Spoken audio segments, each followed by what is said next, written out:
Hello everyone and welcome to PlumesCast. My name is Seth, aka PhantasmaPlumes, and I'm coming to you pre-recorded from the game room. As always, I thank you for tuning in today.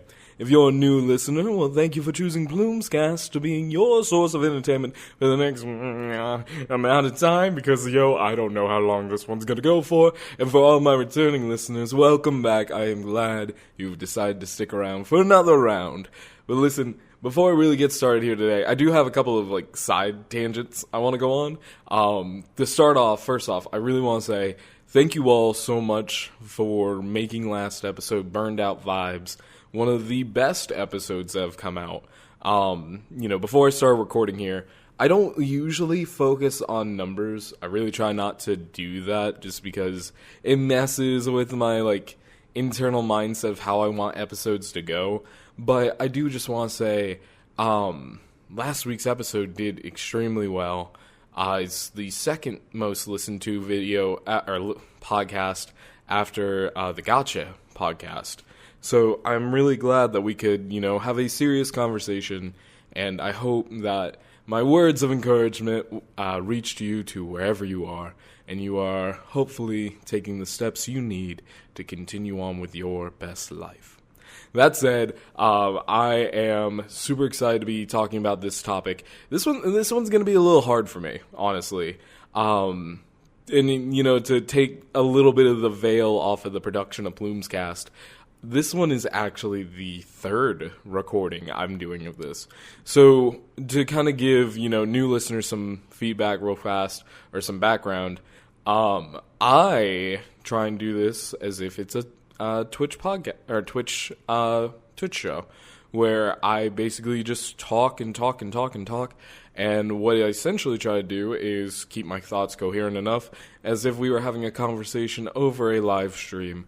But because I do it all in one single take without any editing, I tend to rumble or kind of mumble over my words at times. Sometimes I'll be like and as I've continued on podcasting now that I believe this is episode 7, excuse me. Now that I've done this a number of times, I'm finding it much more easier to just let my thoughts flow once I get started. I still do keep a small little note sheet, but no, I was trying to do PlumesCast, originally on Tuesday, and This is tangent number 1 coming up. I ended up playing the new Risk of Rain 2 update with a couple of buddies that I haven't really had much time to play games with. And I love me some Risk of Rain. I cannot recommend that game enough. It is a roguelite. Roguelike? I honestly don't know the difference at the top of my head right now. But essentially, I think it is roguelite. Because the more you die, the more things you are the better you do during runs, the more things you unlock for the subsequent runs, so on and so forth. But still, you start with basically nothing. But the whole premise behind it is the longer that you play the game in a single run, the harder it gets. If you look up in the top right corner, you always have a difficulty slider that's steadily going up with each second. And it makes for a very interesting gameplay. A very interesting game, because you end up having this mindset of, do I stay behind and loot, while the game's still easier to beef me up for harder levels down the line, or do I, speed run the entire thing with minimum items? It's honestly I can spend hours on that game. I have spent hours on that game. I could put it up there as one of my favorite Steam games. The original one, Risk of Rain, was probably one of my most played games for a while. I think I dropped give or take 90, 100 hours into it. I'd have to look into my Steam library to see how long I actually spent into it. But no, I absolutely love the game. I love the different characters, how each character plays differently. And I highly recommend you guys, if you're even remotely interested, to check it out.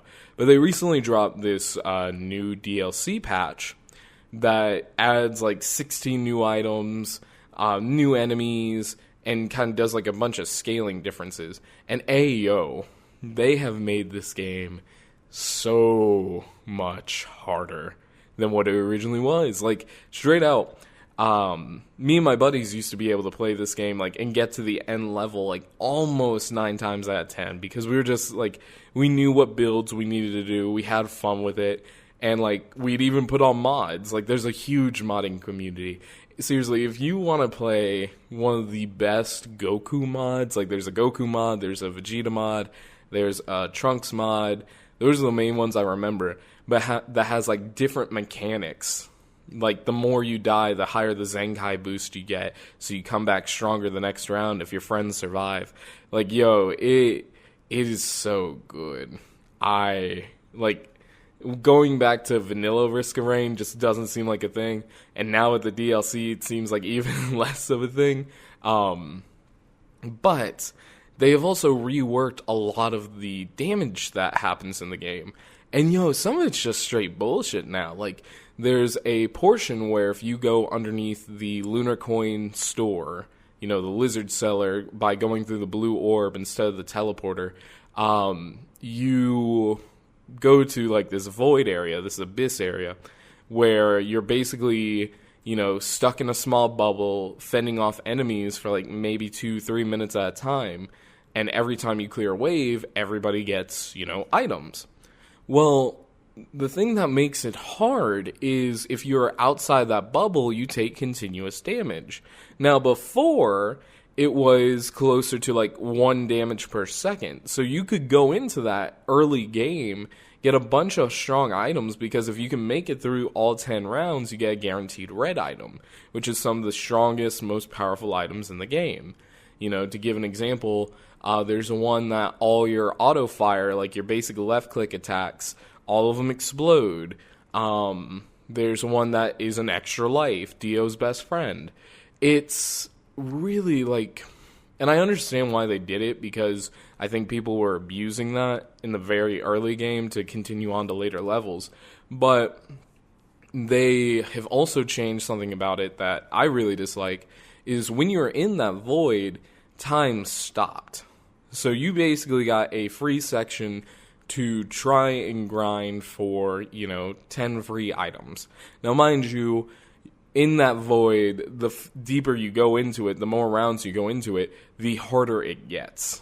Like, you can get enemies that have higher, like, they get basically, like, every few rounds, a new enemy is introduced, and, like, every other few rounds, a new item is given to them. So the same items you can pick up, they can get. And there have been times where, like, they get red items, like Tesla coils, that do electrical damage just by being near you. And you have, like, enemies that are super tanky. So you could absolutely get fucked by RNG in these things. But the problem is now that they've made that, like, external continuous damage, like, 1 tick to 5 ticks, it drains anybody that doesn't have any mobility. And, like, honestly, I think they want you to kind of do that more late game now, but it's just like, bruh, like, I don't like how they changed it. Like, if you're gonna do 5 damage ticks, at least stop time still, because making it more difficult while you're down there just doesn't, it kind of defeats the purpose of going there, honestly. It's just another world you can go to and you get, guaranteed loot, but you gotta be quick. Anyway, so yeah, no, I ended up spending way too much time doing that, and I recorded episode 7, like that, and I ended up going back and listening to it the next day, because usually that's what I'll do, is I will, record, and then go to bed, and then come back the next day after work. Like, I basically give myself a whole day away from remembering what I was talking about or anything like that, and then I'll come back to it and listen to it. And, I was yawning so many times. I was just like, hey, we're going to talk about Touhou. I'm like, oh, God, no, I can't release this like this. So I ultimately made the decision that I will record or re-record this one. So I was going to re-record it yesterday. Yesterday being Saturday at this point. And I sat down at the recording desk, and I was ready to go, and then I just lost all motivation midway through, because I had a conversation with a friend of mine that kind of, like, took a lot of the wind out of my sails, and, I'm very thankful to my sweet darling Jules that, brought me back as the night went on after I got her out from work. But it was just like, I was sitting there and I was just like, bruh. Anyway. So it's now Sunday. You guys are probably going to get this episode a little bit late, and I apologize for that. But, I wanted to make sure I'm turning out quality content, and I wanted to, make sure I'm having fun with it too. So I wanted to make sure the episode I release is actually one that, sounds good. Especially when I'm talking about Touhou, which is like one of my favorite series. To begin, Touhou is... like, and this is the thing too, is like when I was first recording it too, and this was another reason I decided to re-record it. I felt like I went too deep onto it. I feel like I was scaring people away, and I had to sit down and like have a conversation with myself, like, if I wanted somebody to get into a series that I liked, how would I go about, introducing it to them? And so ultimately, all this to say, I'm going to try and bring this down from my usual 2-hour shenanigans to a solid hour or so. Because I don't want to go into too much information about each of the individual games, but I do want to, serve as a brief introduction to the Touhou series, give you like a warm welcome to it, and then talk about the insanity that is the fandom. And I hope that just from all this alone, you get some like new appreciation for this series that has been going on now for, God, I can't even tell you how many years. Like, I want to say it is about 25 years. Like, actually thinking about it, I want to say this year's Touhou's 25th anniversary, which, congratulations to Touhou. But no, so I wanted to do basically a brief introduction of all the games, and then go on to talk about like all the fanon, and then from there kind of give you the starting point, and like I want to talk about my experiences with it, obviously, and then I want y'all to go out and here's your homework, class. Go out and find some Touhou music, listen to any of the arrangements, and then find a character you like, then go play the game that they're associated with. Like, seriously, here's the TLDR for this entire podcast. If you are remotely interested in Touhou, find a song that you like, or find a character that you vibe with, find out what games they are in, and go play those games. That is probably the easiest way to get somebody into it. And, that's, thank you for listening. Thank you guys. As always, thank you so much for listening in. And as always, I'll talk to you again from the stars very soon. Until next time. Dude, what if I did that? Like, straight out just release a 13-minute episode? Oh, God, I hope you guys would just fucking castrize me right at the point. Or castrate me. Just like, we want content! You're talking about Touhou! You need to give us more content! Okay, I am starting to get my energy flowing now. It's coming. I'm feeling good about this. Alright, so... when we talk about Touhou, there's a specific term that's tossed around a lot with it that gives it kind of a subgenre of the bullet hell games. It's known as Danmaku, and what it means is literally having hundreds and thousands of bullets on screen at a single time. It's supposed to be both terrifying and captivating, and I think Touhou is a really good series of that because whenever you play like any of the bosses, or when you go up against any of the bosses, each character has a specific pattern that they try and go for.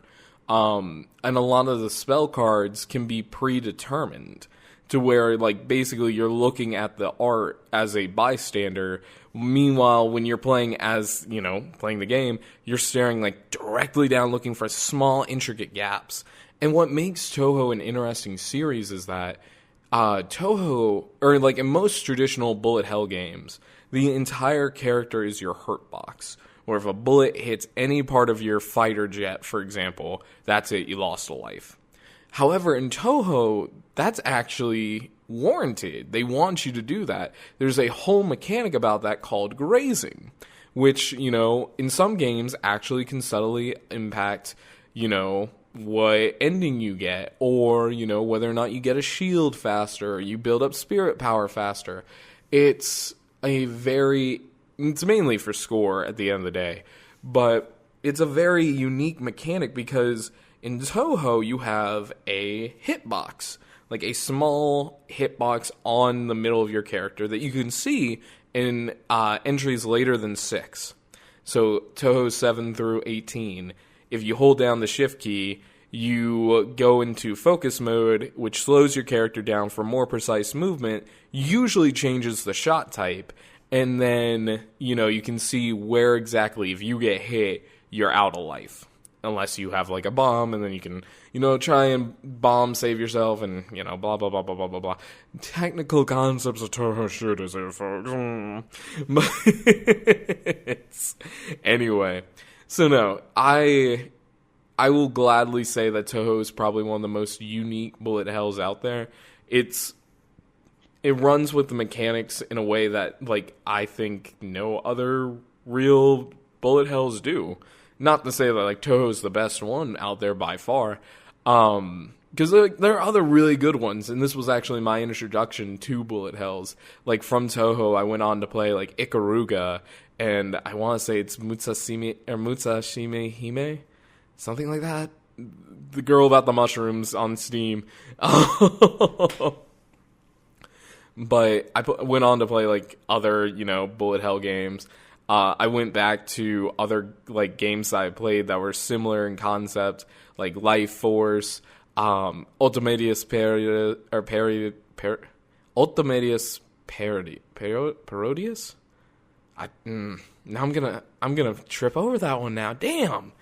All right, I'll post a picture on Twitter after this episode releases and be like, this is it. This is the game I'm talking about. The one that's like fucking Galaga, or not Galaga. Gyrus. No, Gradius. There we go. God. Why? Yo, real quick, side tangent. Why the fuck are so many of these names so similar, yo? Like, Gyrus and Gradius are both NES, space shooters. Except Gyrus, by the way, if you could ever play Gyrus, I highly recommend Gyrus. That was like one of my first NES games ever when I went back and started playing old games. God, this is completely off topic now, but I went off and me and my friend at the time, Sam, had basically became like AVGN types where we wanted to go back to the past and play a bunch of old NES games. And my buddy had gotten, an NES first.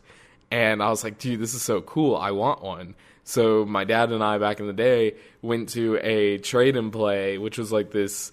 I don't know if it was a chain of, basically not GameStops for retro games.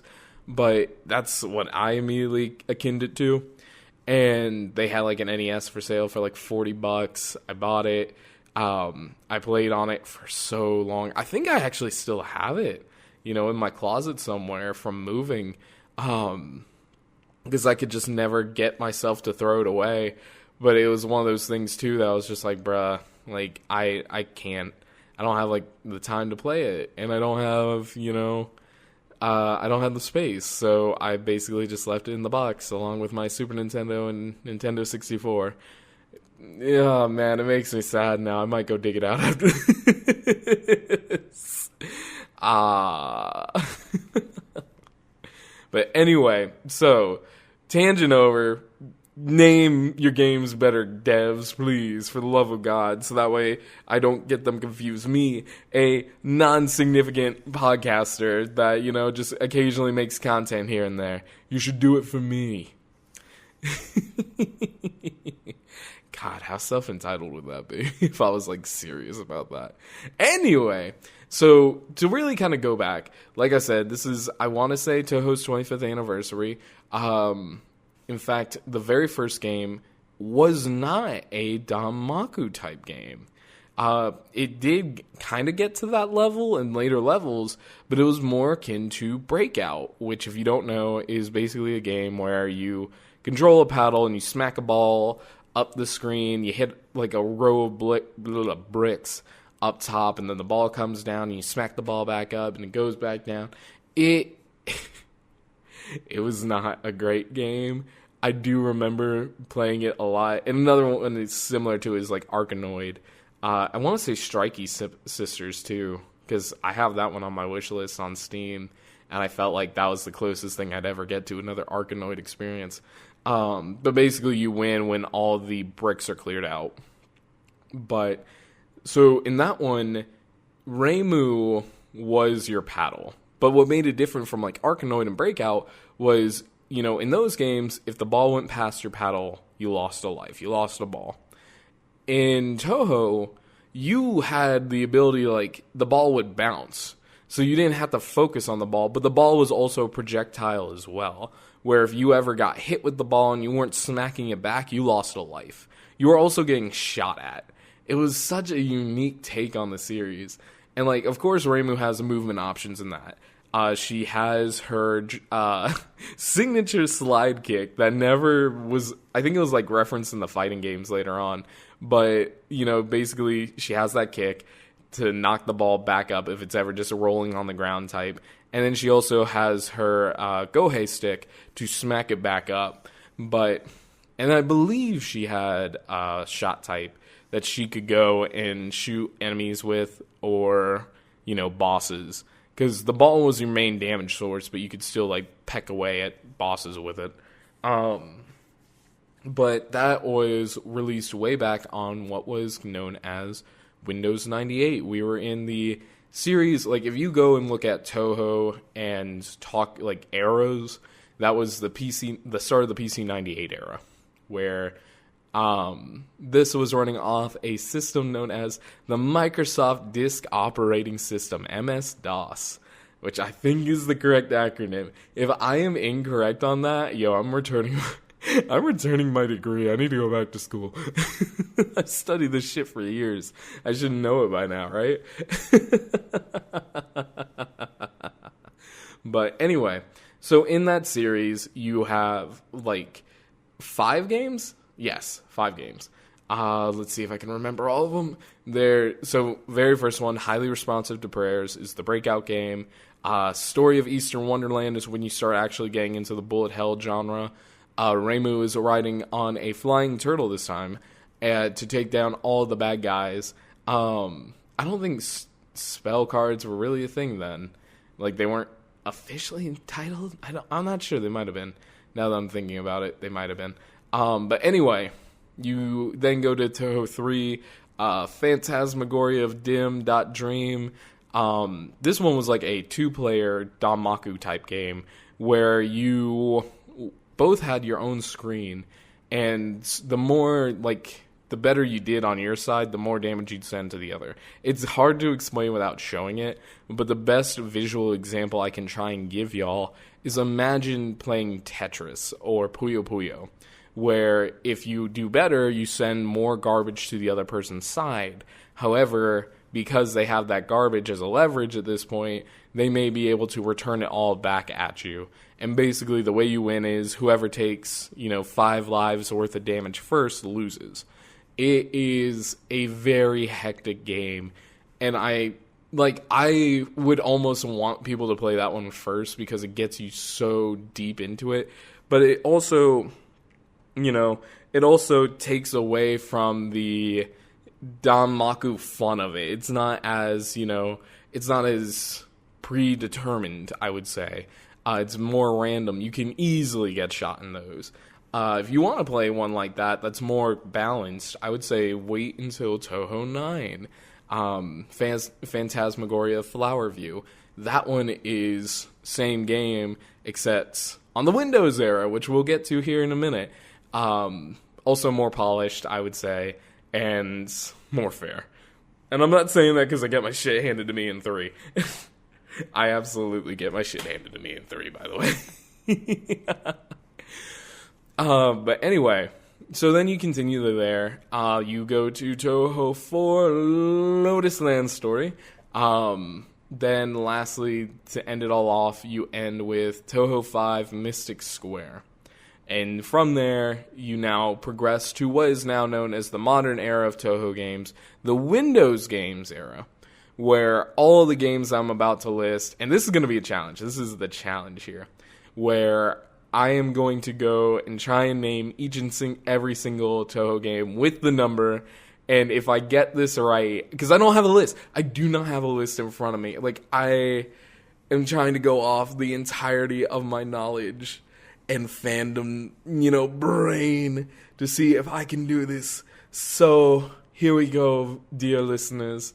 To start everything off, you have Touhou 6, the embodiment of Scarlet Devil, to welcome in. Actually, before I really continue on with the list, if you want like a great introduction to the, Touhou insanity that is the fanon, there's a great animation out there by Signor Pelo, that's like the embodiment of Scarlet Devil. It details loosely the events of the first game without like any real dialogue, and is such a funny take. Like, I would highly recommend, if you are looking to get into the Touhou games and you don't know which one to start, everybody really kind of recommends Touhou 6 because it's the first of the Windows games and it's easier to find. But I would recommend, if you get through Touhou 6 and you get the normal ending, because that was also something interesting too, to kind of diverge a little bit further. Touhou 6 is one of the very few games that has a hard stop for you if you are playing on easy mode. So if you get to the stage 5 boss Sakuya and beat her, she basically says, it's already too late, it's time for you to go home kind of thing. And, your player character, Reimu or Marissa, goes back home all pissed off, like, I could do better, I could do this, blah, blah, blah, blah, blah. And then the game's basically like, okay, try and play the game on normal without using a continue to see the true ending. And then you get to fight Remilia from there.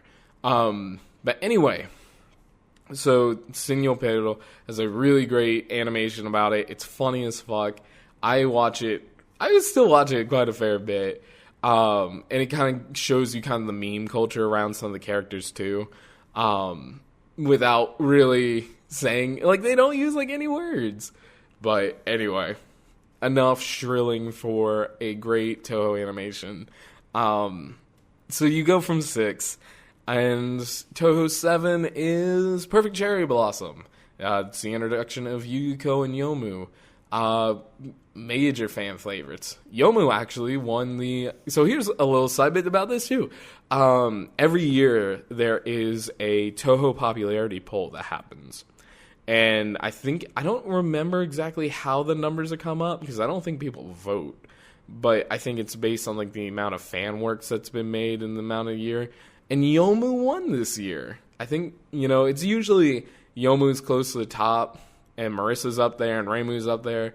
But yeah, Yomu won, and it was super cool. But this year was interesting too, because Shizuha Aki, one of my second, like, the sister to my favorite Touhou character, Minoriko Aki, she was like high up for some reason. It was like this whole ass scandal. I don't know why it involved the Aki sisters, but I thought it was the funniest shit ever when people like drew Shizuha like dressed in like prison garb because she's like, they rigged the polls. And it was just like, Jesus. Anyway, so Touhou 7, Perfect Cherry Blossom, and then you get the first fighting game in the series, Touhou 7.5, Immaterial and Missing Power. Then you get into Touhou 8, one of my favorites, Imperishable Night, followed by Touhou 9, Phantasmagoria of Flower View. I think there's a mid-game here, Touhou 9.5, Shoot the Bullet, which is... This one's kind of different from other Touhou games in which you are not shooting fire back yourself. You're actually taking photos of the Danmaku using a special camera apparatus that Aya has. Well, it's a fucking camera. But you have a, the longer you hold the shot, the bigger the zoom is and all that. And you can clear more curtain fire with it. But it's interesting because the way you damage the boss characters is you have to get close enough with your camera, take the picture of the character, and you want to get them in like as close to the center as you can for the most points. But anyway, that's Touhou 9.5, Shoot the Bullet. Touhou 10, Mountain of Faith, which is probably my favorite game because not only is it really autumnal themed, you get such bangers as, the Gen Sokyo the girl once knew, and Into the Waterfall. That one's one of my all-time favorite Touhou songs. And of course, Minoriko Aki, my sweet girl, is in that. She's the first boss. Please let her defeat you. It's all she has. Then from here, you get into Touhou 10.5, Scarlet Weather Rhapsody, another fighting game. And then after that, hang on. I'm thinking. Subterranean Animalism. Animism. I always want to say animalism. It's not that. Then, shit. Hang on. Undefined Fantastic Object, Touhou 12. Then there's Touhou 12.3, Touhou Hiso Tensoku, which is another fighting game. Touhou 12.8, Great Fairy Wars. It might just be Fairy Wars. Touhou 13 is 10 Desires. I hate the naming convention because I always want to call that one Touhou 10. Touhou 13.5, Hopeless Masquerade, is another fighting game. One of the best ones, I would say. Touhou 14, Double Dealing Character. Touhou 14. Shit, hang on. There's two in this one. Like, that's the thing, is like, Zune will release games like probably every 2 years, sometimes even just in a year. We'll usually get like a demo, and then like sometime next year, we'll get the full game out. He's quick about developing games, and a lot of these fighting games, he works with a different group that I can't remember who they are off the top. But this one was one of the ones where he released a game, and then there's the fighting game, which is 14.5. Give me a second. 14.3. Impossible Spell Card. Yes. Okay. That sounds right. Touhou 14.5 is the fighting game. Urban Legend Limbo, which is one of my favorites. Then you have Touhou 15, Legacy of Lunatic Kingdom, and then there's 15.5, Anatomy of Common Flowers, Anatomy of Common Flowers. Oh, God, I swear to God.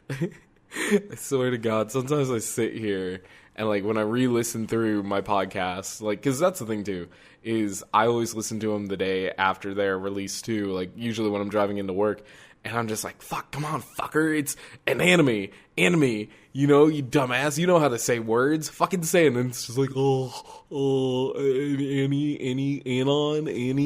anime, God. Anyway, that was not me stalling to try and remember what Touhou 16 was called. Fuck. I should have kept stalling. The joke was decent. Hidden Star in Four Seasons. Then the next one was one I never played. It was all about Sumami? No. Fuck. I see her in my head. She's like one of the final bosses of one of the fighting games. It's not Renko. It's Usami. No. Fuck. God damn it. All right, hang on. I'm checking. I'm cheating. I am cheating. I'm gonna be mad when I look. God damn it, Sumi Renko. God damn it. All right. I hate it. I fucking hate it. Anyway, then Touhou 17 is Wily Beast and Weakest Creature. Touhou 17.5 is an interesting one. I don't think that one's fully released yet, but it is a 2D brawler type kind of thing where it's more, I can't really describe it very well. They used like aquatic was like the big thing about it. It was like an aquatic 2D fighter, except it wasn't a fighting game. It was more like, I almost like when I saw gameplay from it, it made me think of, what is it? Muramasa the Demon Blade in art style and in combat. But anyway, that one is Touhou Gyoyoku Ibun, I think. And then lastly, we have Touhou 18, Unconnected Marketeers. And that, my friends, is the entire current canon of the PC 98 games and the Windows games God, Reimu, dear Reimu, tell me if I messed any of those up. If I did, I am so sorry. I don't take, before I did this one, I actually did a fair bit of research, like a small, like more than I usually do, which is none.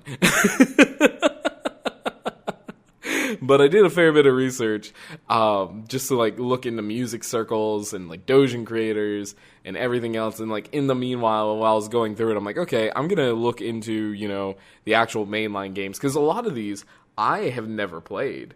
I fell out of the Touhou series, like of the canon games, after 10 Desires. Well, no, I can't say after 10 Desires, because I played both the fighting games that came out after it. But I did stop playing, like, the actual traditional Danmaku shooters. I never played 14. Actually, I may have played the demo 14. I never played 15. I never played 16. I never played 17. I did play 18. Like, I played that one on stream. And I realized in that, like, amount of time, my Touhou skills have dropped. I used to play on hard mode. And nowadays, like, I think I ended up going through Unconnected Marketeers, initially on easy, and then I got to normal as time went on. But anyway, so that kind of gives you the groundwork of Touhou canon, and that honestly is and I don't want to say this like this because this might offend some people, and I don't mean this to be offensive, but that is easily the boring side of Touhou.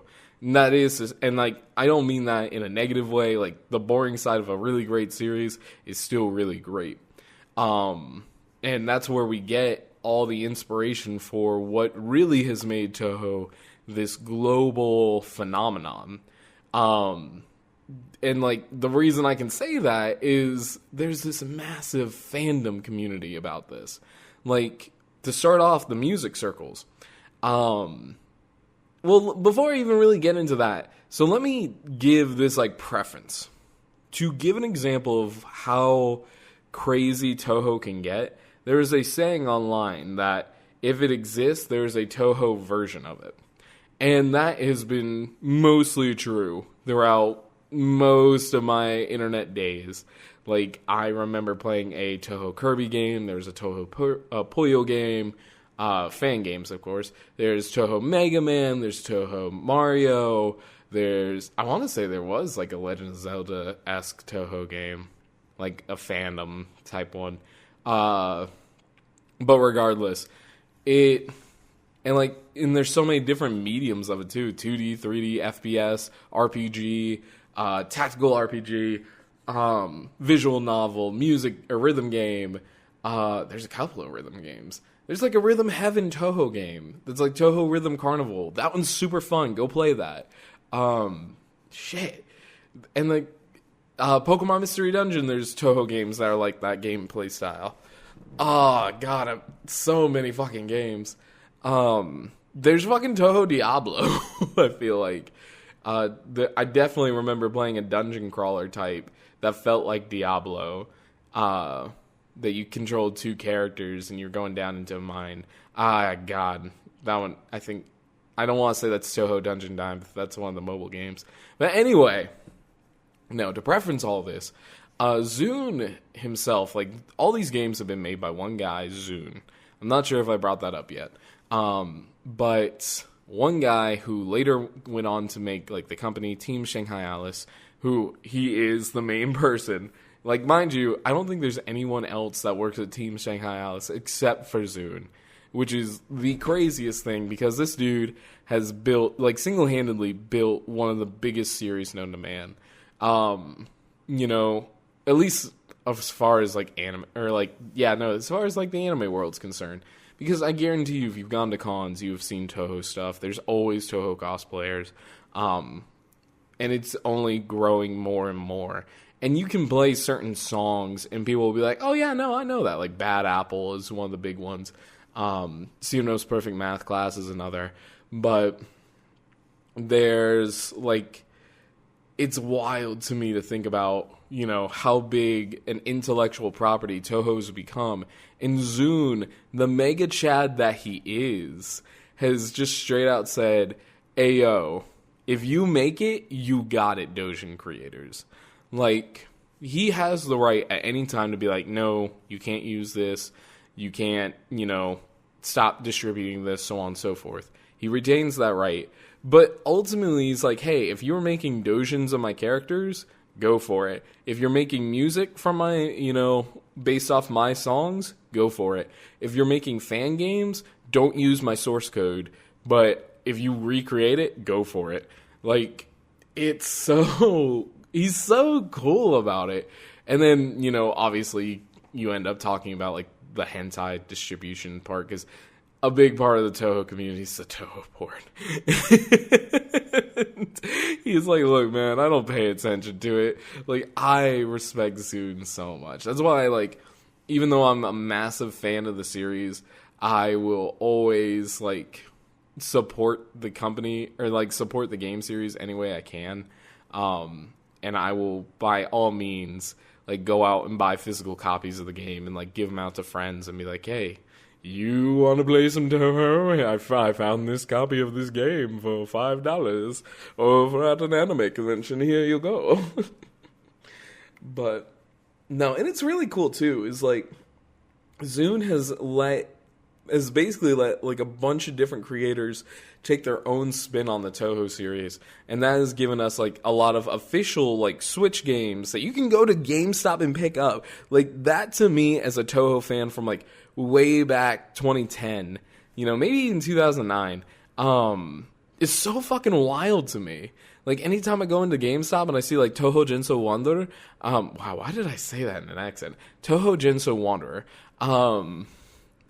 it blows my mind because, like, way back when I first got into Touhou, I never thought it'd get as big as it did. Now there's official, like, actual app games that you can download on the App Store that you don't have to go through, Ku app or anything to get. It's so wild. But anyway, no. So this is, this part of the podcast is really where I start gushing about Touhou, like, as the fan that I am. And reminder, like, if you want to get into the series, this is probably the easiest way to get into it, is just find a song that you vibe with, or a character that you vibe with, find the original, go from there. But there's just so many interesting, like, takes on the Touhou series. Like, you have Jinso Wanderer, that's a Pokemon Mystery Dungeon, like, action RPG, where the characters don't move until you move. You have games like Genso Skydrift, which is like a Mario Kart-esque racing game. You have Kabuto Burst 5, which is a 3D fighting game. It's so fucking wild to me how far people's imagination can go with the Touhou series and do it extremely well. Like, to give you an example, and this is, quoting from Wikipedia, because I didn't have, like, a hard number of this. But if you look up Touhou music, like, all the different music circles, and I'm just going to give you a list of common ones that I've seen playing rhythm games that you might have seen before.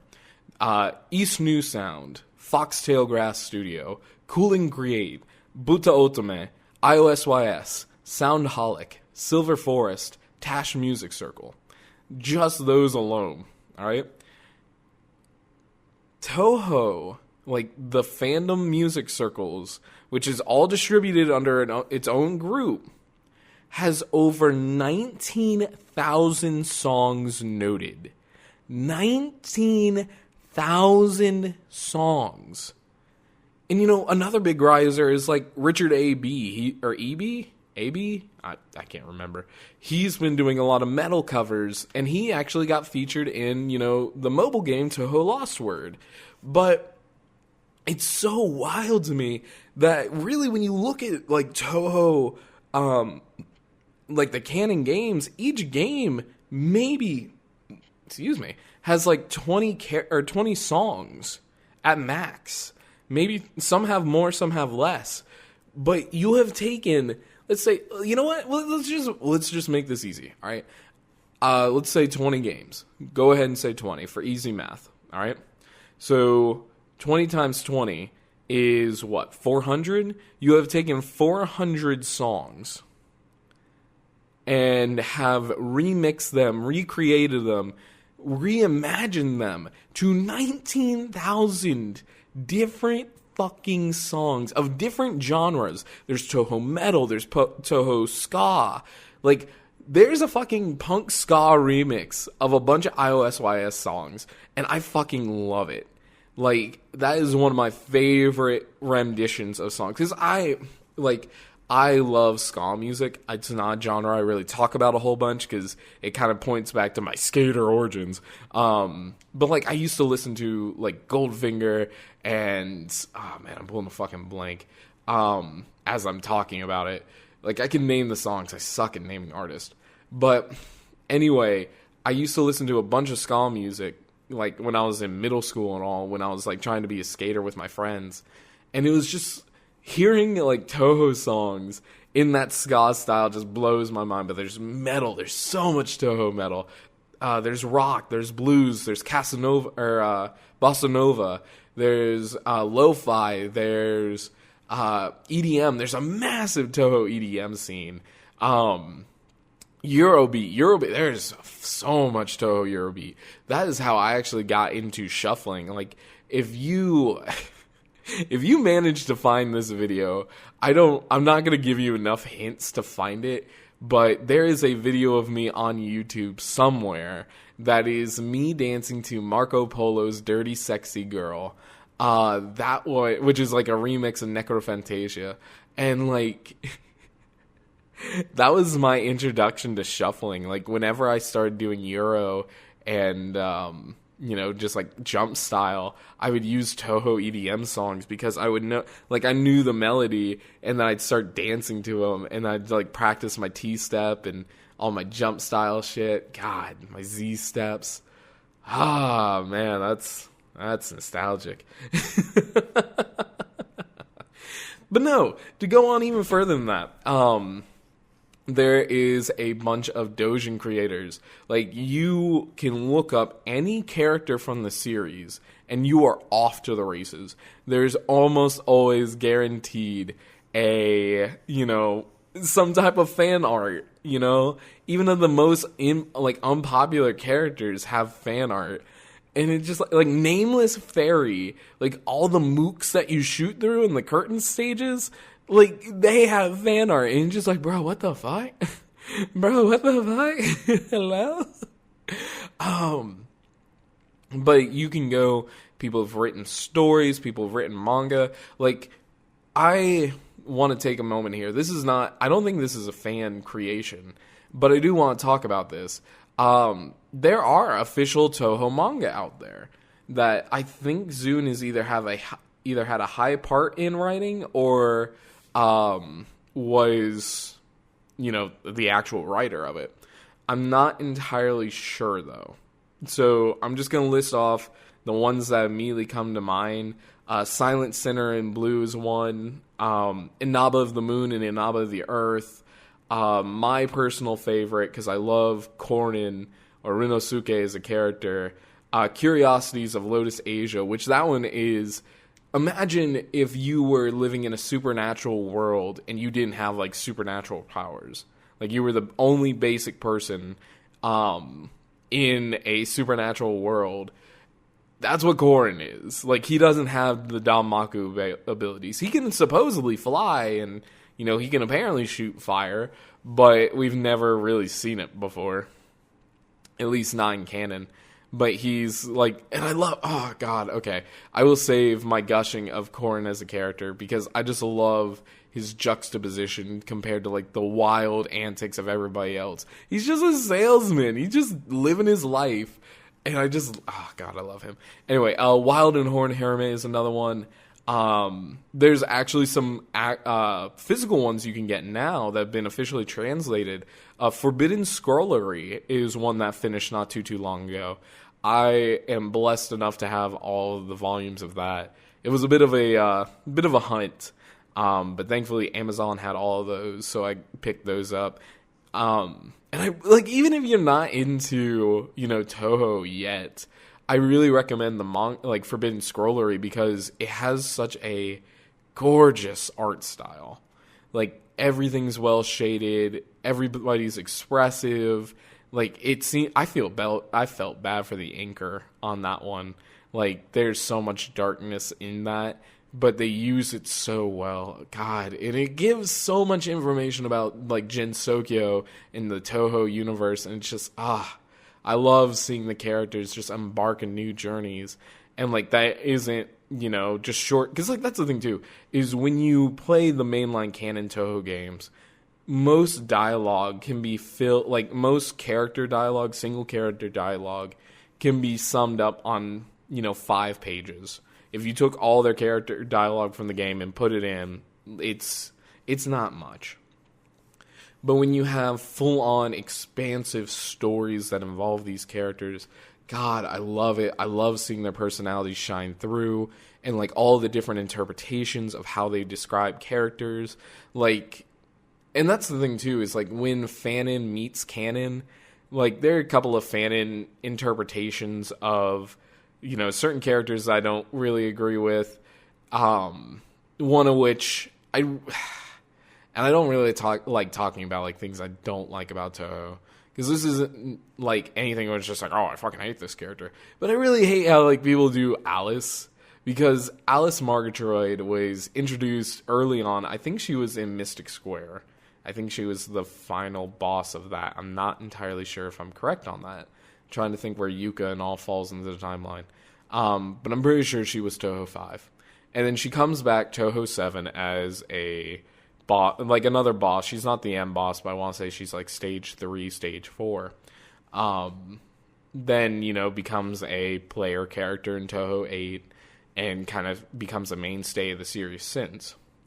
And I hate how fanon has kind of warped her character from someone that's, like, very solemn and studious and, very tactile to someone that's, like, overly emotional at times.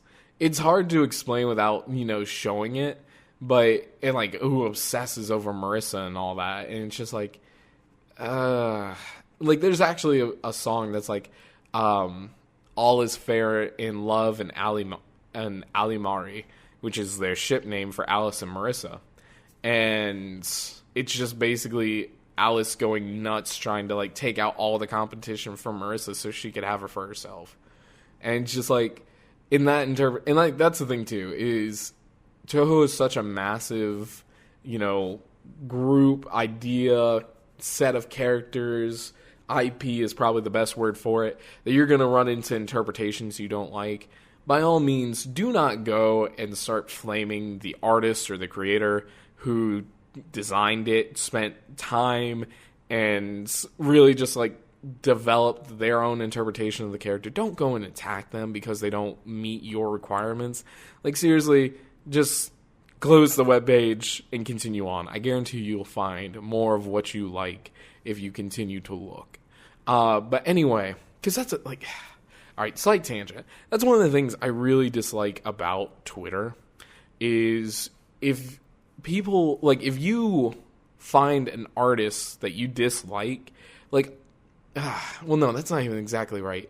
Let me back this up. So if I find an artist on Twitter, right, like a bigger artist that has, like, hundreds of comments down on their thing, and it's about, like, characters that I'm interested in, some people will, like, go out of their way to just, like, directly attack the artist and be like, why did you draw the character like this? And this reference, blah, blah, blah, blah, blah, blah, blah. And I hate that. Like, I feel as though art has always been an expression of the mind, and, being able to create things from nothing is such a gift that so few people really harness to its most innate ability, that when you have harnessed that and somebody just comes up and, like, takes a direct hit at what you've done, like, yeah, no, there are absolutely some terrible things that should never be depicted in art. I get that. But going after somebody because they drew your character in a, different dress, something that they imagined for the character that they might wear in this event. Like, for example, Touhou Lost Word has a bunch of costumes for the characters. And some people have absolutely gone and, like, ridiculed some of them because it's just like, oh, my character would never wear something like that. How dare you? And it's just like, bruh, it's not that deep. It's not that deep, my dude. Anyway, that I'm getting, like, way too off the cuff on that.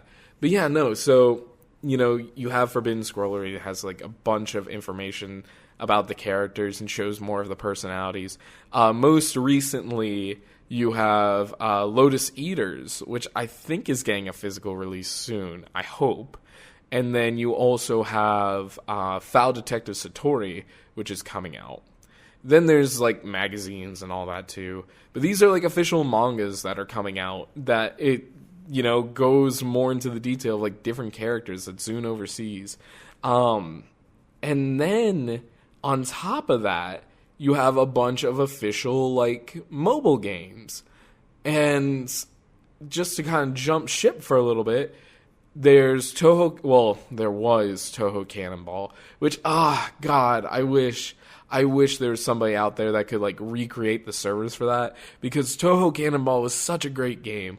It was like Fantasy Street in the sense of, you go around, you claim properties. It's like, it was like Mario Party, Fantasy Street, and Monopoly all combined into a single game where, you went around, you claim different properties, you're gaining, money to get to, the next level. Once you hit a certain level, you could go back and you win the game. Like, that was the objective for some of them.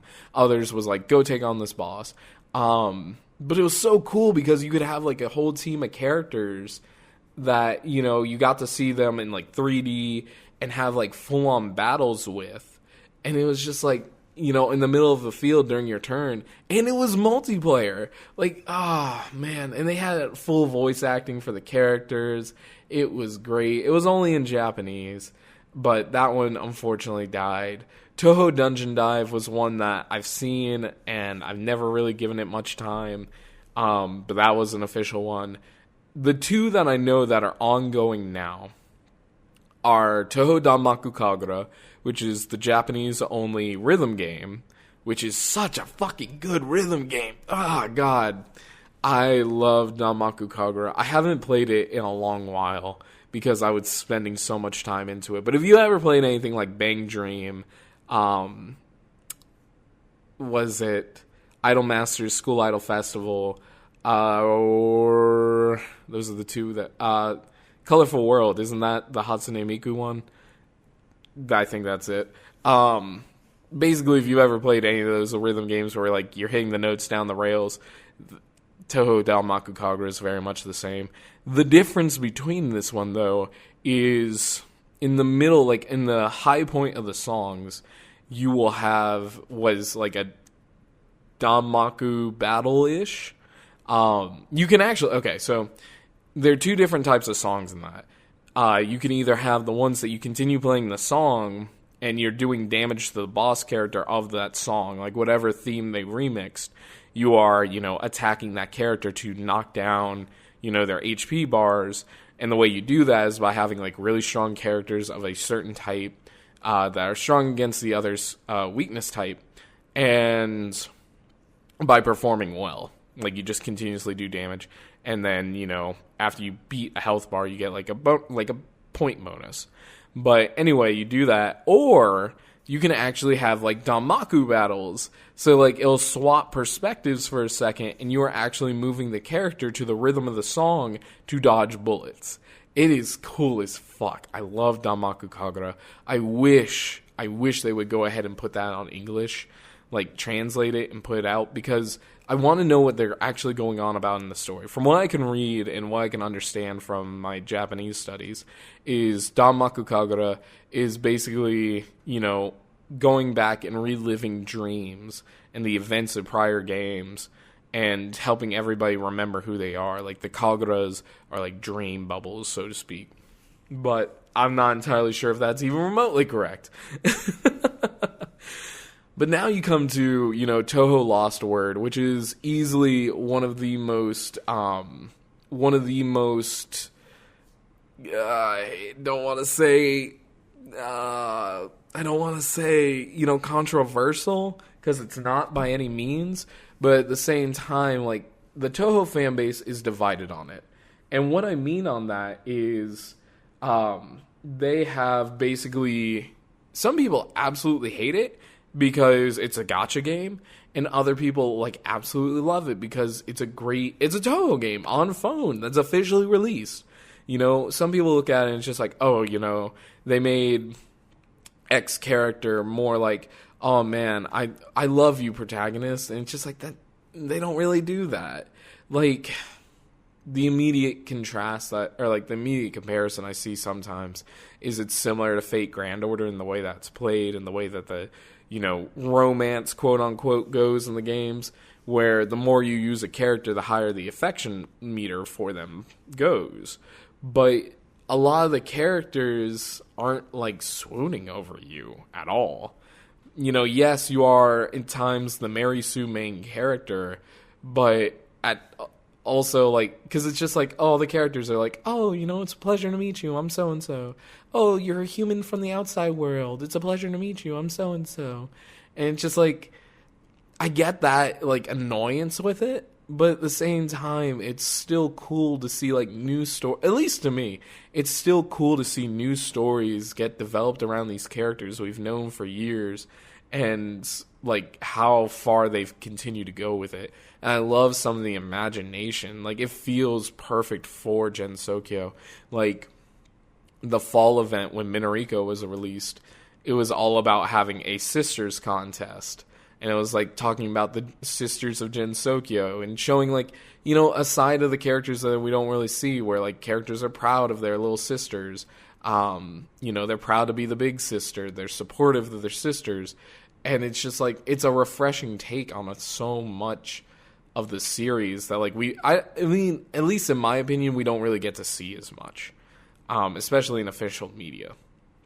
But anyway, to kind of go on beyond that as well, there are a bunch of, Touhou Switch games out there that if you're interested in, I highly recommend you try.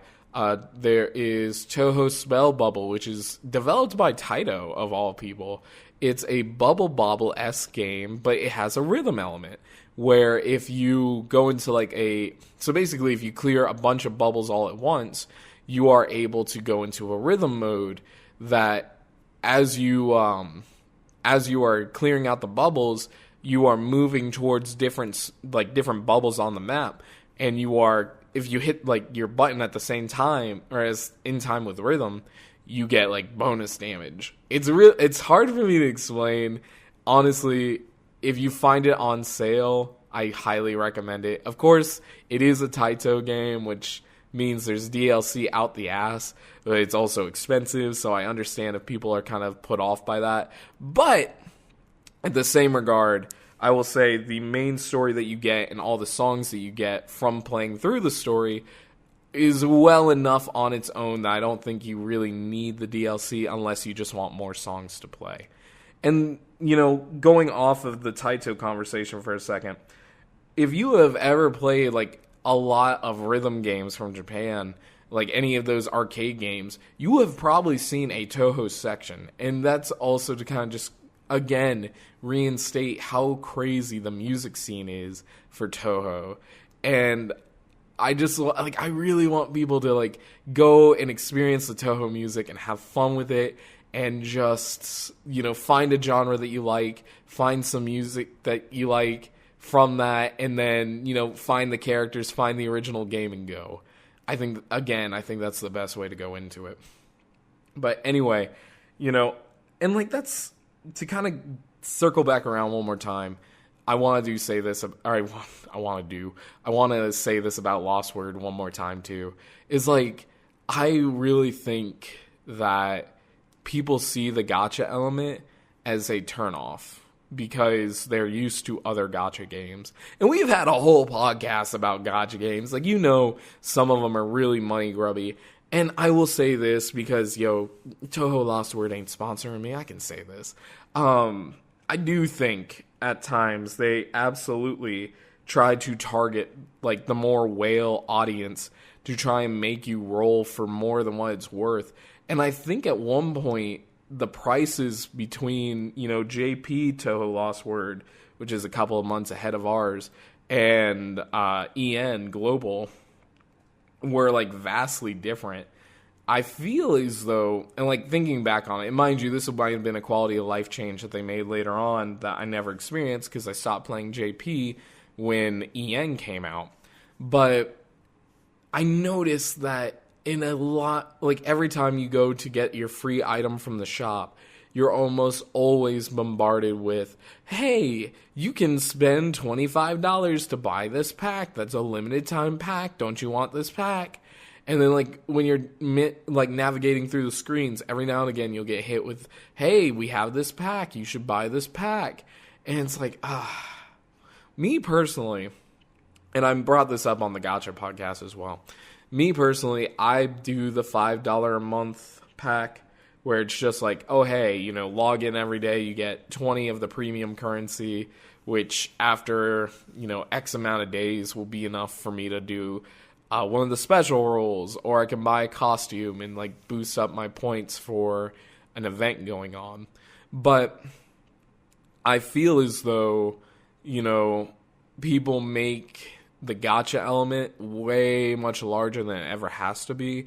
Like, the game is extremely friendly to free-to-play players, but I can absolutely agree with them, it is very money hungry. They want you to spend money. And I think, based on how far the support and all has gone for the game and how, like, serious a lot of players are about it, I think it will continue on for a good long time, which makes me really happy. But at the same time, I wish... Like, my biggest complaint, and I think a lot of people's complaints about it too, is if you are a free-to-play player, there's, like, no break time between, events and, well, there's some break time between events, but there's no real break time between banners. Like, they will drop some, like, really OP characters that break the meta of the game, and... it's just like, hey, you want this EOSD Reimu that's super powerful and gets her own tier? You only have, like, 2 weeks to get her. You can buy these packs, teehee. And then she's never come back in rotation yet. Like, right now we are going through the Lunar War revision of the characters. And, the different And, like, I like the fact that we have multi-dimensions and, like, multi-dimension theories and shit going off the wall on this one.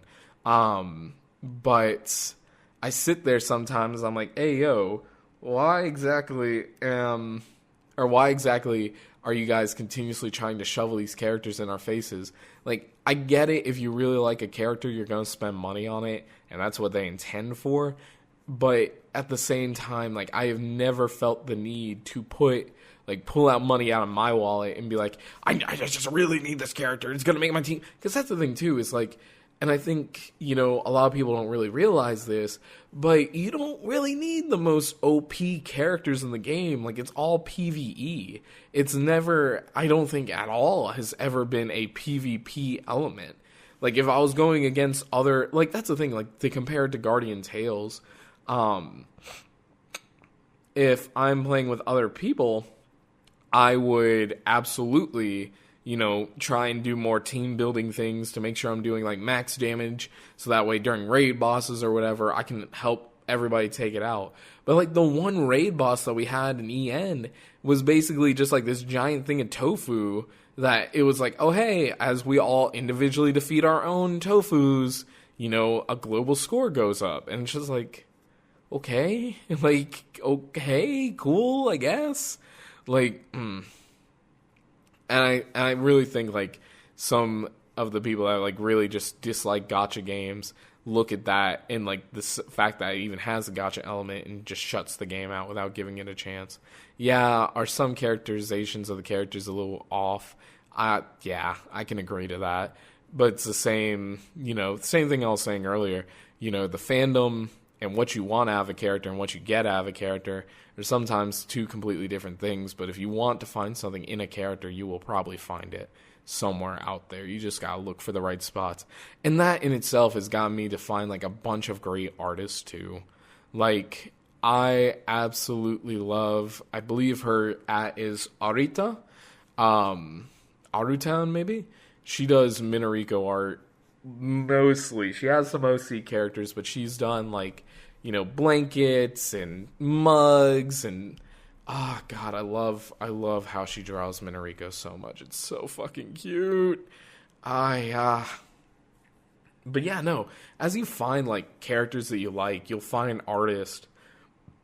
And like if you're an artist yourself, I think it's a great way to like, you know, interact with other artists, especially if you get into Touhou. Now, mind you, you know, I'm speaking kind of biasly because I'm not an artist and I don't know about all the things that go behind the curtain. You know, I think to some degree art in general has a very toxic community to some aspects because I don't think people really always want to watch you succeed. You know, to compare it to streamers, there's some people out there that just want to talk shit and watch other people fail. And I feel like the art community is very similar to that. But at the same time, I think it's still a massive enough community that so long as you like refine your own art style and you have a character that you like, you will build a following. At least in my opinion, without knowing that much about it. Anyway, whew, man. I can't believe I just rambled for over an hour about Touhou. Holy shit. I mean, it's not that surprising. I'm a massive fan of the series. And, like, now is probably the good time to transition into, you know, my experience with the series and everything else. But I do want to say, if you, like, by all means, if you have questions about the Touhou series and you want to talk Touhou, feel free to hit me up on Twitter, Discord, or the email at PhantasmaPlumes, on Twitter at PhantasmaPlumes, at Gmail, it's like PlumesCast, PLUMESCAST at gmail.com. By all means, I love talking Touhou. I love going to community panels. I love listening to Touhou, or Gensokyo Radio. If you want to, like, and that's the thing too, is like, there's so many different groups that do so many different things with the Touhou Project IP. Like, Gensokyo Radio is a online streaming service that you can listen into. And it's like having an actual radio where, like, you know, they'll go through a bunch of different music. I think you can actually go and request songs. And then I feel as though they have podcasts still. I'm not sure if they still do anymore. But there was a Touhou Tuesday group that was doing podcasts for a while. I actually saw them at Anime Week in Atlanta one year. And it was super cool. Like, I love meeting new people from the Touhou community. Like, even though me, myself, I have never been that, like, invested in the Touhou community, or at least the fan community, there was a part of the community, which I'm going to talk about, that I was heavily invested in for a while, and ultimately ended up on me, like, basically me getting more and more involved with Twitter and, you know, meeting a bunch of people that I wouldn't have met otherwise. But that is a conversation for a little bit longer, or a little bit later. But anyway, no, like, I just, like, straight out, I love Touhou fans. If you're a Touhou fan and you want to connect, you now know how to connect with me. I want to know what your favorite game is. I want to know what EX boss gave you the hardest time. And I want to know, you know, what you think of Minariko. And if it's anything less than she is a goddess, then I will personally hunt you down like the vermin you are. I'm not kidding. No, I'm kidding. I swear, please don't report me. Like, that would be the way I go to jail. It's just straight out, yeah, I was threatened over a podcast over a fictional 2D character. Like, what the fuck? But anyway, to kind of, like, back all the way back and give you my full-on Touhou experience, I would say I started discovering Touhou probably as early as 07, you know, thinking about it, like, realistically. There was a bunch, like, I've always saw, like, Night of Nights come up, because I would be listening to, like, Sonic music or something like that, and there was a Night of Nights X Sonic 2 remix that I think uses, like, one of the casino zones as the sound font. And I would, like, eventually I found it. I was curious. I clicked it. I listened to it. I'm like, damn, this is a fucking bop. And I'm like, man, whoever came up with this is really cool. I don't understand who this character is that's standing up next to Sonic, but yo, this is dope as shit. And then I ended up finding like the actual Night of Nights song, and I listened to it. I'm like, bro, what the fuck? This is so good. And that would be like the only song I listened to. So actually, back during that time, I was working as a mascot character. I may have talked about this before, but I was a leprechaun. Actually, this is a perfect time to talk about because it's almost St. Patrick's Day. But I was a leprechaun for a family friend's restaurant where I'd spin a sign out front for like $25 a weekend. But it was definitely child labor. But I wanted money to buy games and candy and shit. But anyway. So I had this thing called a Play It Now, which if you have never heard of this thing, like this thing was absolutely, like you cannot make something like this anymore because this circumvented so many copyright things. Like it basically, the way it worked is you would unhook a section of it. It had a audio jack and you would plug that in and hit record. And you could record up to 30 minutes worth of music. Now, mind you, 30 minutes is not a long time. I know that. But back in the day, when you could go up to your, like, and I had one of those TVs that had, like, the headphone jack in it. So I would go up to the TV. I remember hooking up Brawl and, like, playing a bunch of Brawl music. And then, I had that. And then I had Night of Nights. And I had, like, a couple other songs on there. And I would just listen to that for hours on repeat. Anytime I needed like a good boost, because it's all like high boost or high beat energy type songs. I'm like, yes, this is it. This is what I need.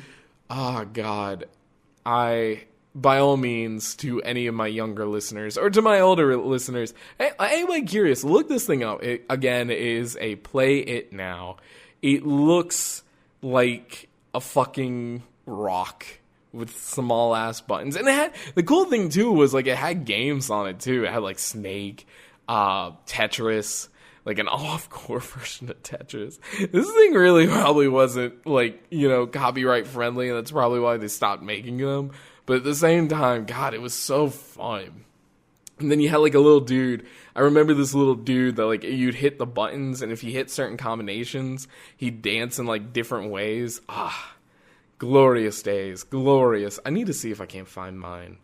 I might go look. Fuck, now I got an NES and a Play It Now to look it up. But anyway. So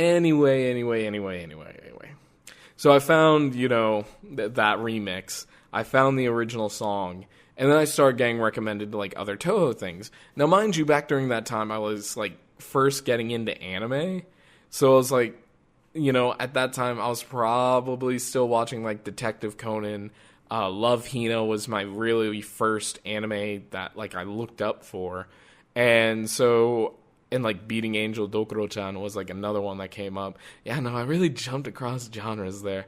But, I ended up finding, like, more Touhou music. And then I found, like, the quintessential OG meme of Touhouverse, which was, like, Ronald McDonald, like, the JP Ronald McDonald, to the beat of UN Owen Was Her. And it's just like, run, run, run! And it's just like, God, oh man. I looked that up when I was preparing for this podcast, and I like watched it like 3 times.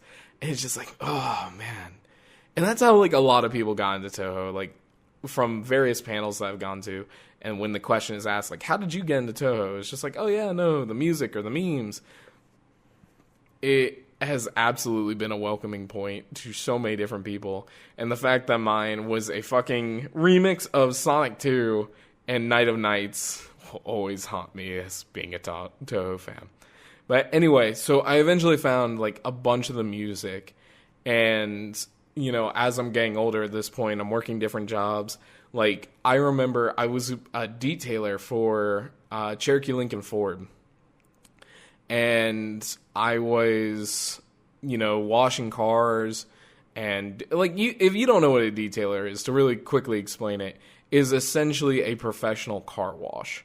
where I could, like, at the young, tender age of, like, 16, I could fully reupholster fucking seat, and, like, I could shampoo, I did paint jobs, like, touch-up paint, I redid rims, like, I got my hands so dirty during those, like, 2 summers.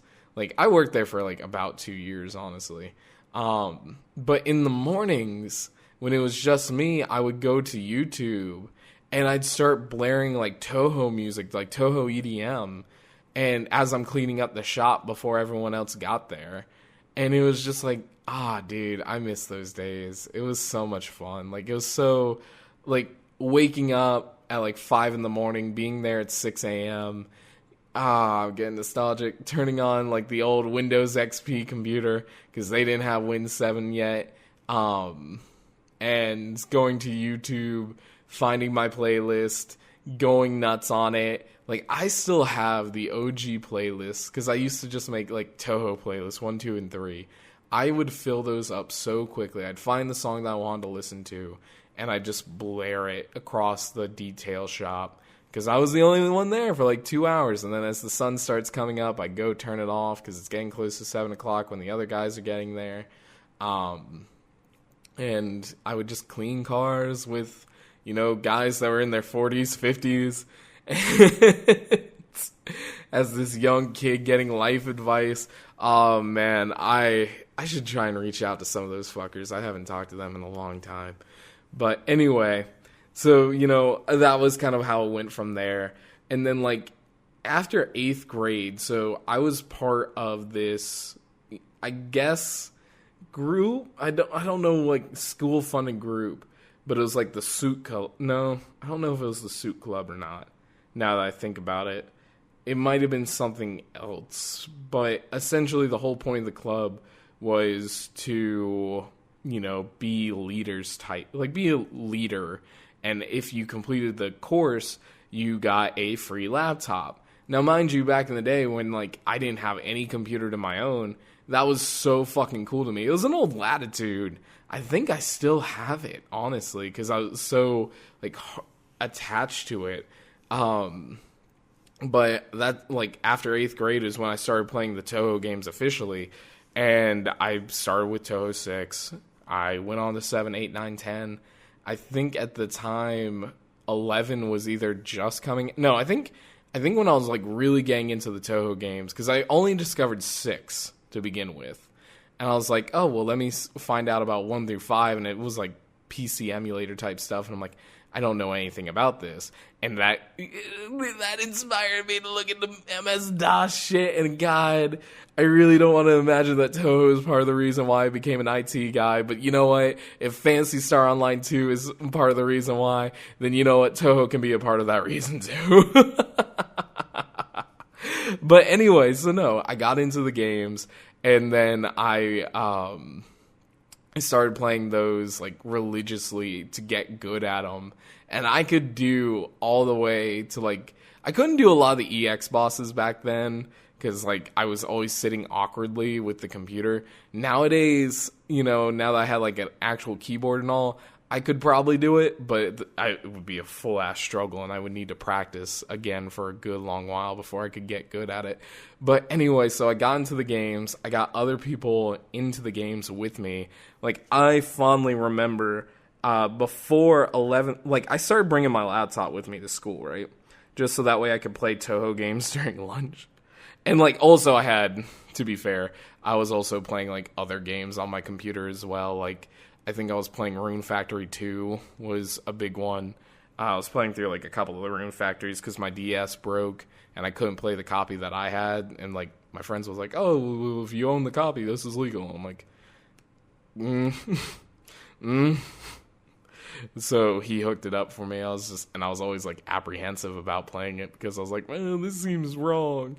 But anyway, so I went on to further, like, go on and play, like, a bunch of the Touhou games, but I fondly remember 11th grade, I would go into school with my laptop, and Jaleel and I would play Touhou Puzzle de Zenin Shogu, which is the Touhou Puyo clone, for, like, I'd say about like 40 minutes before class started, and even when class started, because like even our home ec teacher would come up, or culinary arts is the proper term, would come up and watch us at times, and I was just like, yeah, nah, this is great, and like that's probably why I got into Puyo, honestly, because then we ended up finding Puyo Versus 2 so we could play online.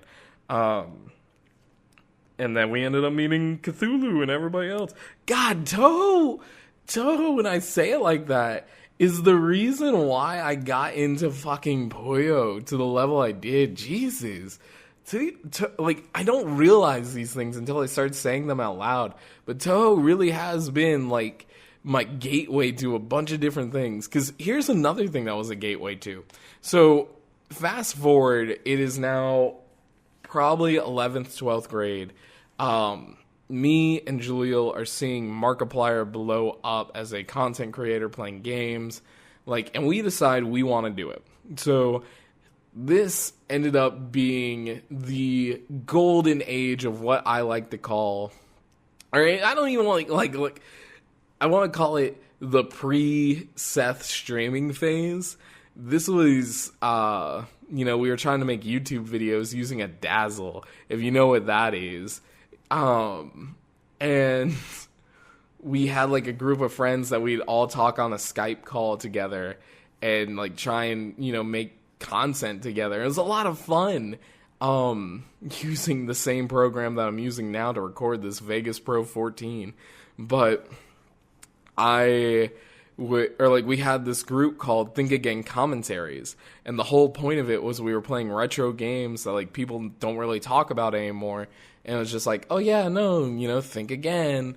And like the whole premise of the show was, after playing for like X amount of time, would we say, hey, you should think again about this game, like in a positive way or in the negative way. And we did a couple of episodes of it. Like maybe one day, if I ever like get big in like any type of community, I'll release some of the old videos, because I have a couple of the old YouTube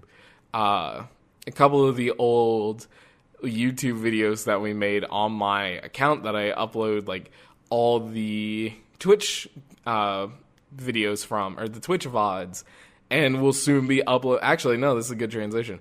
I've decided here recently that I'm going to start uploading PlumesCast to YouTube as well. It's not going to be anything like fancy, but I'm basically going to have like the static image and the sound bar going up and down. So if people want to, listen to it via YouTube, you can. I'm trying to just make it more accessible for everybody. But anyway, and I don't know when I'm going to start doing that, but of course I'll gradually roll out the episodes across a couple of days. But anyway, so I still have those videos on YouTube, and like I remember we did Banjo-Kazooie, and then I remember us doing fucking Mario Kart Wii, and we had this whole ass duel. We had this whole ass duel with this modder whose name was like Huge Wee Wee. Jaleel and I would like try and kick his ass, and we did okay, actually. Like, I don't think he turned on the cheat codes until like later on, because like we would be playing battle mode or some shit, and like he would always get stars, and it's just like, man. And he had like max points too. And like the best part about it was, as we're doing this, as you're watching this gameplay or whatever, you can clearly see like the Skype interface. Like you see Jaleel's, like a picture of Jaleel just lighting up every now and again. I almost akin it to like some of these VTuber setups or these PNG setups where you just see like the picture move. We were the OGs, man. We deserve some credits. Oh my sweet baby Christ. God, to even imagine all this could be. Anyway, all this said, we ultimately started like making social pages. I think the Facebook page for Think Again Commentaries is still up there somewhere, and I never like took the time to delete it, because it's just like, oh yeah, no, I'm leaving this on here. But my original Twitter account was for Think Again Commentaries. And I don't know what possessed me to look. But, like, one day I was just browsing Twitter, and I thought about searching Touhou, and I found the Touhou RP community, like the Touhou roleplay community. And I was so enthralled. Like, I was absolutely blown away that people were taking time out of their days to continuously write these characters. Like, at first, I thought they were all official, and I actually used that, like, Think Again Commentaries account to, like, at a couple of these people and be like, hey, what are you guys doing? Like, I'm curious about this. And they're like, oh, hey, you know, we're role-playing. Like, I got this whole introduction to, like, RP and what to do and what not to do. And so I ended up...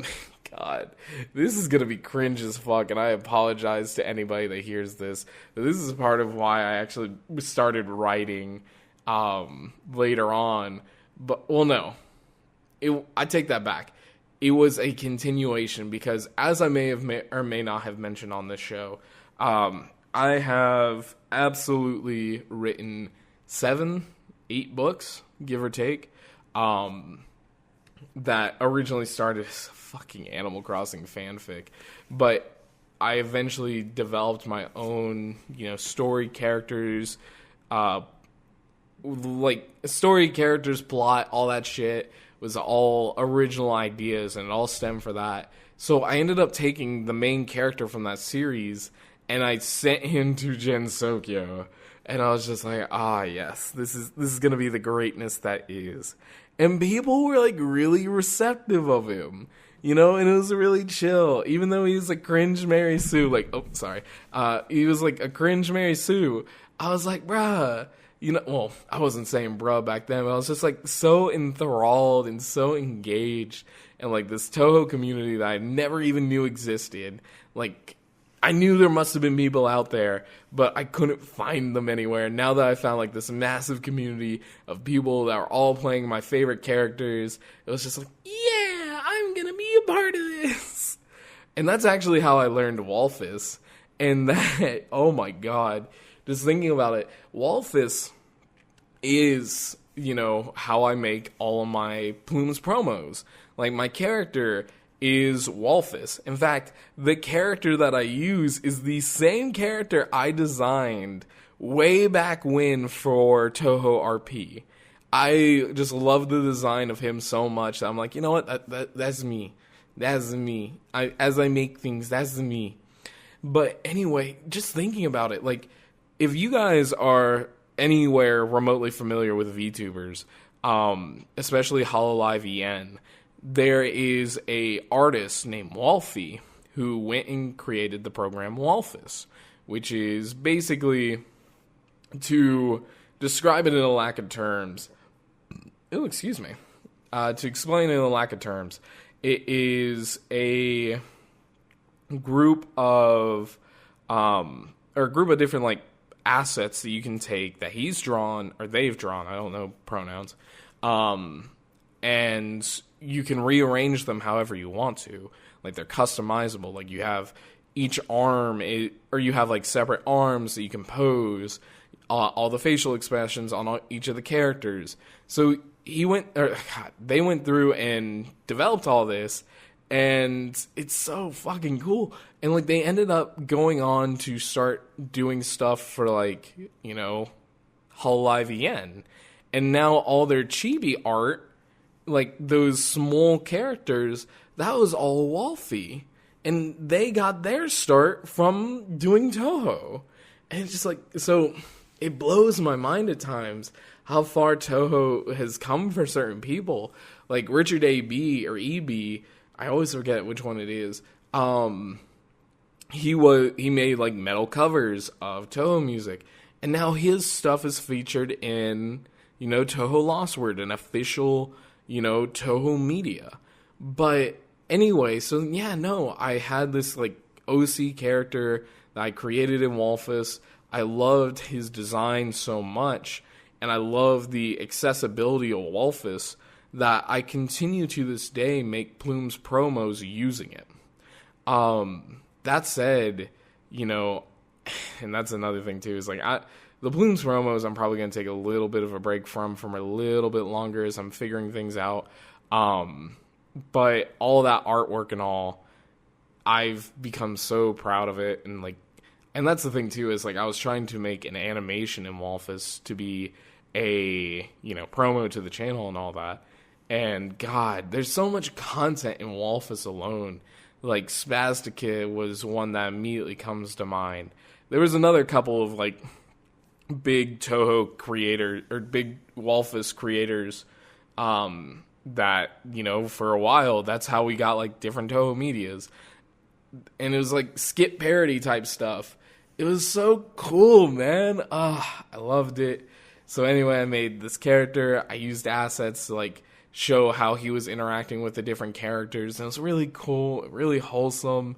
I miss those days sometimes, but and that just only plunged me deeper into the RP into the RP community and into the Touhou community itself. Now, mind you, years later, like this is probably now about 8 years later at this point, I don't really do much of that anymore. I still keep a Korin account because I think, Touhou Versus never really had an active one, where all I do is I show up every now and again and I just like give some fatherly, sagely advice, like the cool uncle type. They'd be like, oh yeah, this is what I think of this.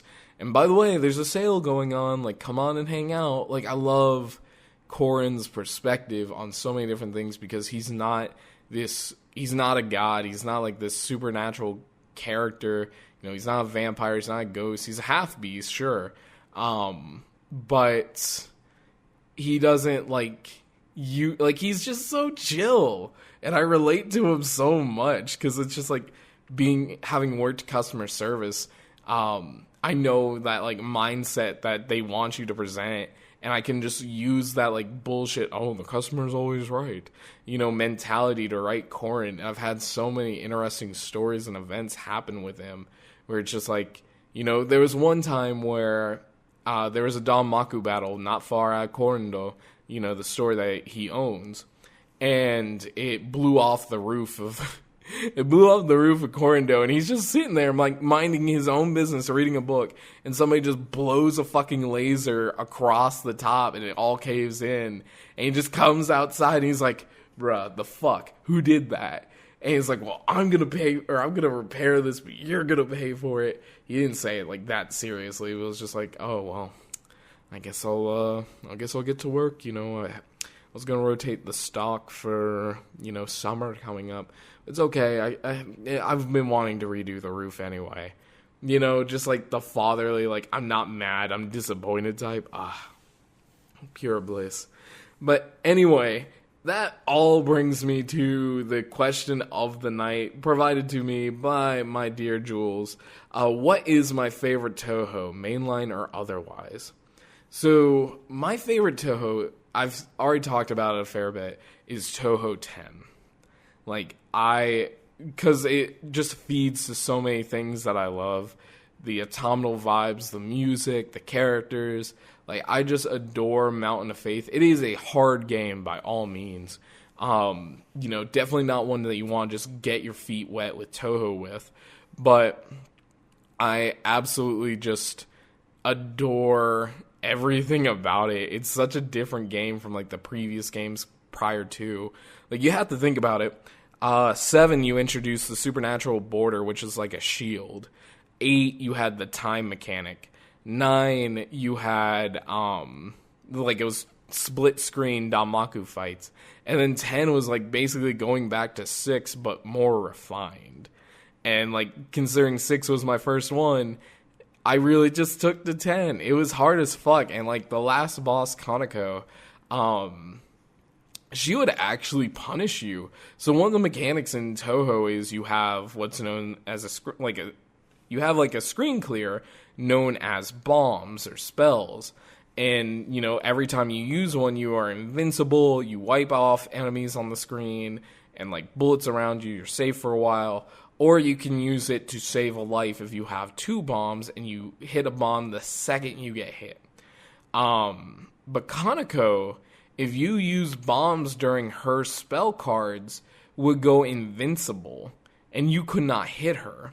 Now, the interesting thing about Touhou 10 was they changed the bomb mechanic for that one, where every time you used a bomb, you used a portion of your power, which, to explain that in brief, is basically the more power-up elements that you collect, the stronger your shots became and the more spread out they were. And every time you used a bomb, it cost 1 power. So you would trade off, firepower for a temporary save. And depending on the shot type that you're using, it could either be, really well worth it or not.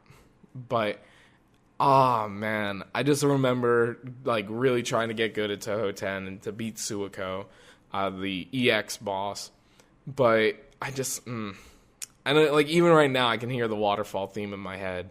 That is one song that I will continuously hum because it just makes me feel really happy, It's such a good song. But talking about otherwise, if I reach outside the canon and go into the fandom, if I have to say which one is my favorite game, I would have to say my favorite Touhou IP game, whatever. I really, really, really, really, really, really, really, really like Luna Knights. Luna Knight and the Touhou Castlevania games. So there are a pair of Touhou Castlevania games. I forget what they're called off the top, the actual names of them. But there's a pair of Touhou Castlevania games. And then there is Luna Knights, which is, again, similar type concept where you play. It plays like an OG Castlevania type game. I would actually say Touhou Castlevania 1 and 2 play more like a traditional Castlevania, while Luna Knights plays more like a Sonata of the Night, or Symphony of the Night rather, where you backtrack. It's Metroidvania-esque, and you get more power-ups and more time options. Oh, God, it's so good, and the controls are so good, and the music's so good. And I like the fucking dark, gritty reimagining of Touhou characters in the Castlevania universe.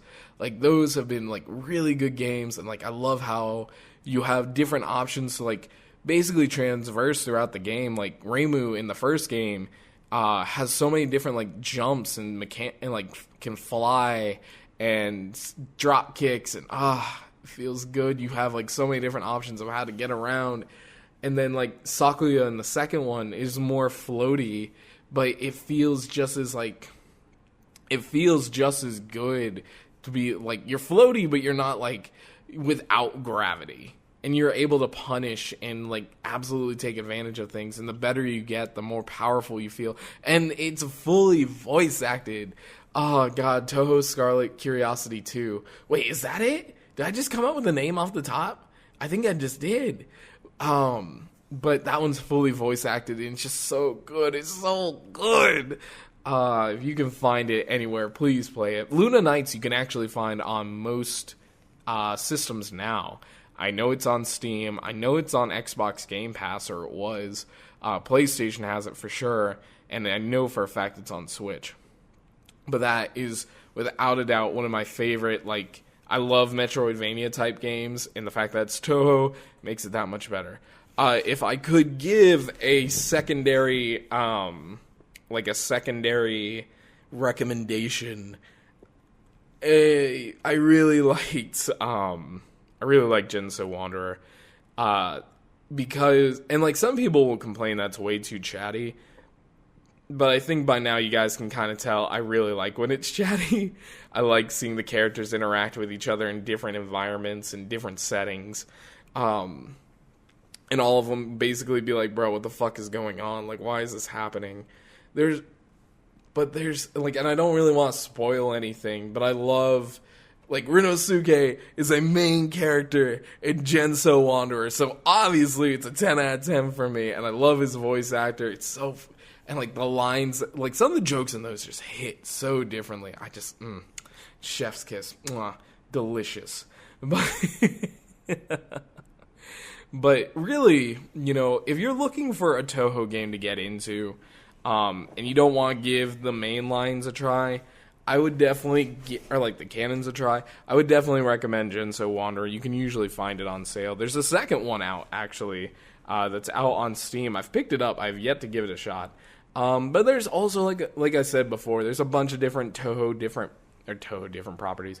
Touhou made or Touhou themed, flavored games. Like, if you like Kirby, there's Along with Sane Kochiya's Kamikaze, which was a fan game that remakes Spring Breeze, where you play as Sane, and you have, like, Kabi abilities and all that, and you basically go against, like, 4 different bosses.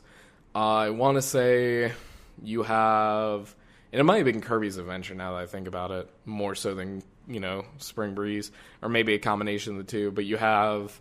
First boss is Marissa, second boss is the Hissen Toku robot, and then you have Iku as third boss, and then final boss is Tenshi. And the music's all really cute and soft remixes. It's so good. I was planning to let Jules play it the next time she was over. We were talking about it before, and I'm like, oh yeah, no, when you're free, we will definitely play it. I think the creator of that was going to make a Suiko, like a sequel to it, and I don't know where that ended up going. But there's Touhou Mother. If you're a fan of Earthbound, there's a really extensive Touhou game that basically plays like Earthbound. It's hard. Like, that's the thing I will say too, is a lot of these different Touhou flavors will kick your ass. Like, Touhou sometimes is unapologetically hard. Genso Defenders is actually one that I've been putting time in here on the Switch. That's just like, your typical defender type game. You can kind of think of it as destroy all orcs or kill all orcs, whatever the hell it is. Same kind of like comedy-esque style, fully voiced, but with like wacky traps. What else is there? Like I said, Skydrift. Man, I'm pulling a bit of a blank. But anyway, I think I have given you guys a pretty good deep dive into Touhouverse. Obviously, there's so many different avenues for you to go into, and I'm super excited. Like, I want to hear what you guys, like, if you're a Touhou fan, what you did to get into the series. And if you're not, and you're getting into it for the first time, like, what are you, talk to me, like, what are you doing to get into it yourself? But, I will say this too. It makes me a little sad. This podcast is not going to be my longest one. I wanted to keep going for a little bit longer, but I think I've spoken my piece. And honestly, I feel bad that this is probably going to be going out later than intended. But, I think I've given you enough information to work with. But, of course, you guys are always more than welcome to reach out to me during streams Monday, Wednesday, and Friday at 8 p.m. To talk Touhou with me. You can find me on Twitter at PhantasmaPlumes. You can shoot an email to PlumesCast, PLUMESCAST @gmail.com. Seriously, I love the Touhou series. I want more people to get into it. I guarantee you'll find a character you like. And I hope that my little deep dive into here was both entertaining enough that you have listened to the end and you're hearing this message and you're like, wow, Seth, you did great. Or, you're curious enough now that you're going to reach out and find a couple of different things. And of course, I know a bunch of great people in the community that could probably help you find more or less what you're looking for. But that said, everybody, seriously, thank you all for listening in. And as always, I'll talk to you again from the stars very soon. Until next time, everyone, I'll see you in Gensokyo. Bye-bye!